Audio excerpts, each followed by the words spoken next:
Sir, Iran Israel ಯುದ್ಧದಿಂದ ಈಗ ಭಾರತಕ್ಕೂ ಕೂಡ ಪರೋಕ್ಷವಾಗಿ ಹೊಡೆತ ಬಿದ್ದಿದೆ ಸರ್. ಇವತ್ತಿಂದ ಈ ಗೃಹ ಬಳಕೆ ಸಿಲಿಂಡರ್ 60 ರೂಪಾಯಿ ಮತ್ತು ಈ ಕಮರ್ಷಿಯಲ್ ಸಿಲಿಂಡರ್ 115 ರೂಪಾಯಿ ಏರಿಕೆ ಆಗಿದೆ ಸರ್. ಸಂದರ್ಭದಲ್ಲಿ ಮಾಡಲೇಬೇಕಲ್ಲ.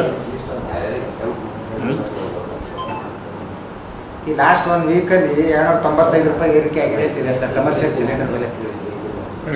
ಈಗ ಬಜೆಟ್ ಗಾತ್ರ ಹೆಚ್ಚಾಗ್ತಿರ್ತದೆ.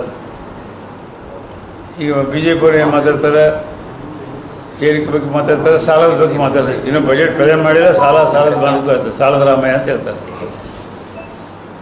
ಭಾರತ ದೇಶದ ಇಂಡಿಪೆಂಡೆನ್ಸ್ ಬಂದಾಗಲಿಂದ 2014 ಕಾಂಗ್ರೆಸ್ ಸರ್ಕಾರಗಳಿದ್ರು, 2-3 ಬೇರೆ ಸರ್ಕಾರಗಳಿದ್ರು. 53 ಲಕ್ಷ ಕೋಟಿ ಸಾಲ. ಈಗ 2,16,000 ಕೋಟಿಗೆ ಹೋಗಿತ್ತು. 12 ವರ್ಷದಲ್ಲಿ ಎಷ್ಟು ಸಾಲ ಮಾಡಿದ್ದಾರೆ ಮೋದಿಯವರು? ಅದ್ರ ಬಗ್ಗೆ ಯಾಕೆ ಮಾತಾಡೋದಿಲ್ಲ? ಸಾಲ ಮಾಡಲಾದಾಗ ಯಾರೂ ಮಾಡೋಂಗಿಲ್ಲ. ಪ್ರತಿ ಬಡ್ಜೆಟ್ ಪ್ರತಿ ಸ್ಟೇಟ್ನಲ್ಲಿ ಸಾಲ ಮಾಡ್ತಾರೆ. ಅದಕ್ಕೆ ಅವಕಾಶವೇ ಇದೆ. ಇತಿಮಿತಿಯಲ್ಲಿ ಮಾಡಬೇಕಂದ್ರೆ ಆ ಇತಿಮಿತಿಯಲ್ಲಿ ಕರ್ನಾಟಕದಲ್ಲಿ ನಡೀತಾ ಇದೆ. ಇವತ್ತಿಗೂ ನೋಡಿ ಕರ್ನಾಟಕ ಸ್ಟೇಟು GSTನಲ್ಲಿ ನಂಬರ್ 2 ಅದೇ ಅದನ್ನು ಟುಡೇ. ತಲಾದಾಯದಲ್ಲಿ ನಂಬರ್ 1 ಇದೆ.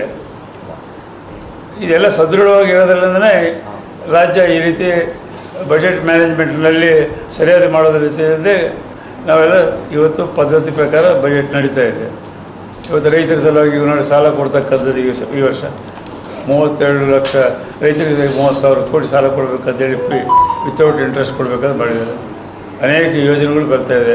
ನಮ್ಮ ಗ್ಯಾರಂಟೀಸ್ ಬಗ್ಗೆ ಎಲ್ಲರೂ ಮಾತಾಡಿದರು, ಮೋದಿಯವರು ಮಾತಾಡಿದರು, ದೇಶದಲ್ಲಿರ್ತಕ್ಕಂಥ ವಿರೋಧ ಪಕ್ಷದ ಎಲ್ಲರೂ ಮಾತಾಡಿದರು.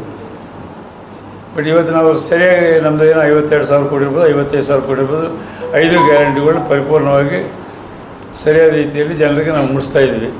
ಮತ್ತು ನಮ್ಮ ಯೋಜನೆಗಳು ನಡೀತಾ ಇದೆ.